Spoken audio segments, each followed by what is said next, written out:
आप देख रहे हैं सूत्रकार समाचार।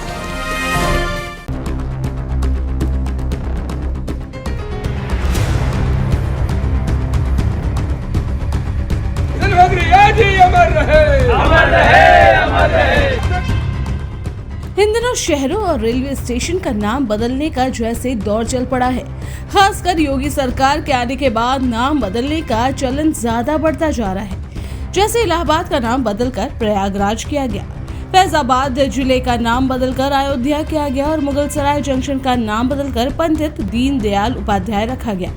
वहीं अब बिहार में बख्तियारपुर का नाम बदलने का मुद्दा भी जोर पकड़ता जा रहा है।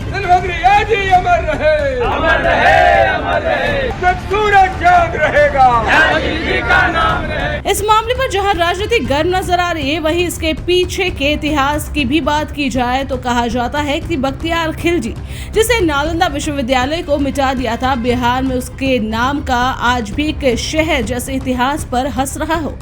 अपने एक हमले में बख्तियार खिलजी ने नालंदा की 90 लाख पुस्तकों और पांडुलिपियों को आग के हवाले कर दिया था।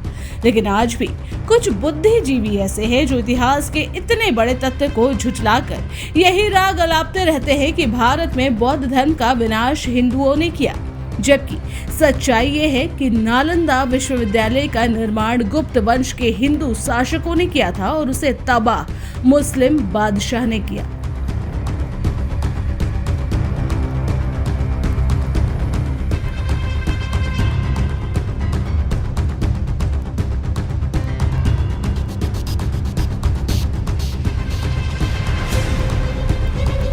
इतिहासकार विश्व प्रसिद्ध नालंदा विश्वविद्यालय को जलाने के पीछे जो वजह बताते हैं, उसके अनुसार एक समय बख्तियार खिलजी बहुत ज्यादा बीमार पड़ गए थे और उसके हकीमों ने इसका काफी उपचार किया पर कोई फायदा नहीं हुआ।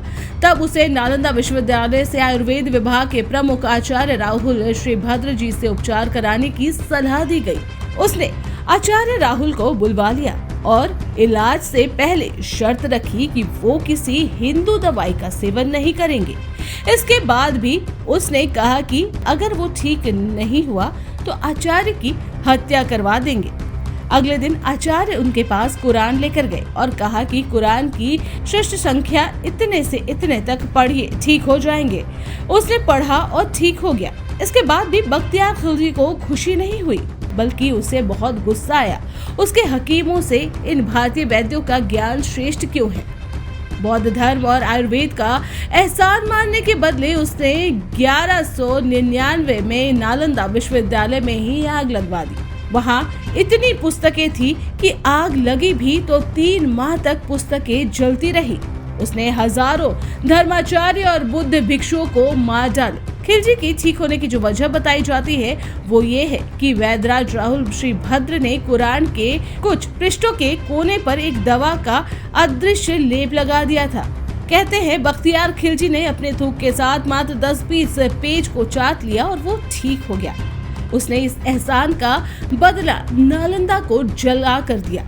आज भी जहाँ देश के साथ साथ बिहार के धरोहर को खत्म करने वाले राजा बख्तियार खिलजी के नाम पर बिहार के बख्तियारपुर का नाम रखा गया है, वहीं दूसरी तरफ भाजपा द्वारा ये मांग उठाए जाने की बख्तियारपुर का नाम बदला जाना चाहिए। इसे अब बिहार की जनता का भी समर्थन मिल रहा है।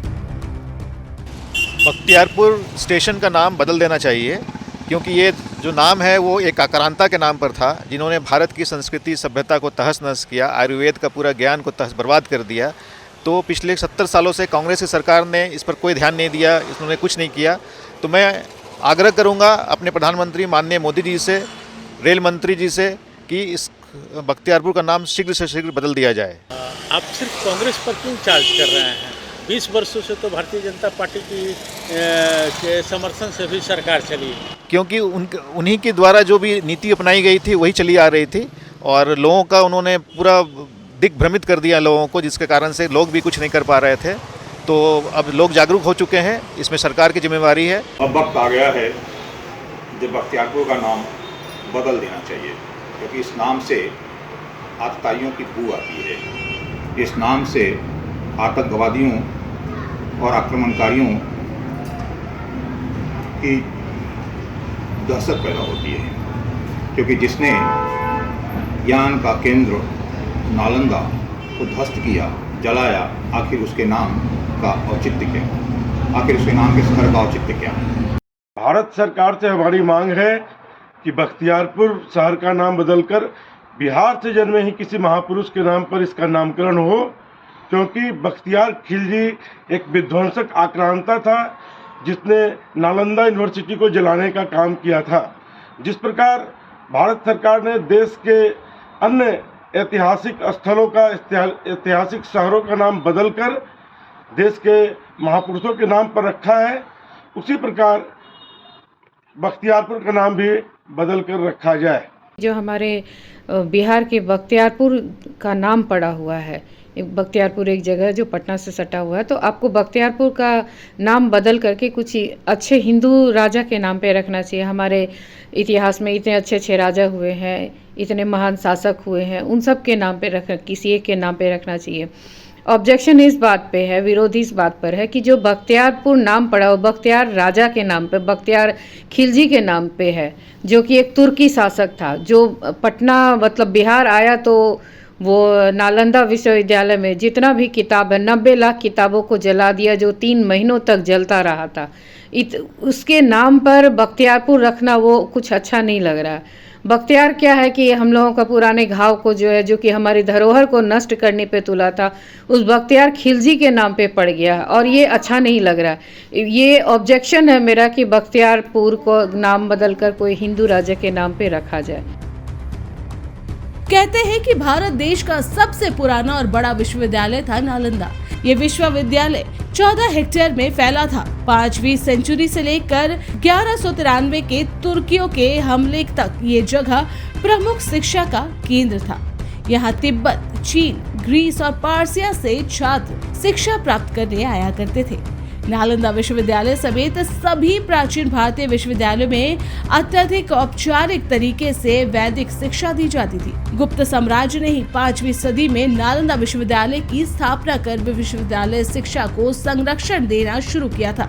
कहा तो ये भी जाता है कि संरक्षण देने वाले जो साकर आदित्य नाम का खुदा है, वो दरअसल गुप्त साम्राज्य के कुमार गुप्त प्रथम है। उन्हें नालंदा विश्वविद्यालय का स्थापक माना जाता है। लेकिन शिक्षा के क्षेत्र में विश्व का पथ प्रदर्शित करने वाले इस विश्वविद्यालय को एक विदेशी आक्रांता क्रूर राजा बख्तियार खिलजी की नजर लग गई। बख्तियार खिलजी की अगुवाई में मुस्लिम हमलावरों ने सन 1193 ईस्वी में इस विद्यालय को बर्बाद कर दिया। नालंदा विश्वविद्यालय परिसर स्थित वहाँ का लाइब्रेरी इतना बड़ा था कि उसमें 90 लाख पांडुलिपियां रखी थी। यानी अगर कहा जाए तो वो ज्ञान का समंदर था, जिसे बख्तियार खिलजी ने आग के हवाले कर दिया और इस पुस्तकालय में लगी आग 3 महीने तक धधकती रही। खिलजी ने 1203 में बिहार पर जीत हासिल कर दिल्ली में अपने राजनीतिक कद को और ऊंचा उठाया था।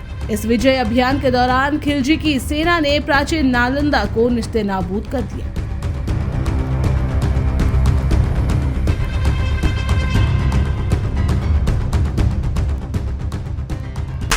अगर आपको हमारा वीडियो पसंद आता है तो हमारे चैनल को लाइक, शेयर और सब्सक्राइब करना ना भूलें।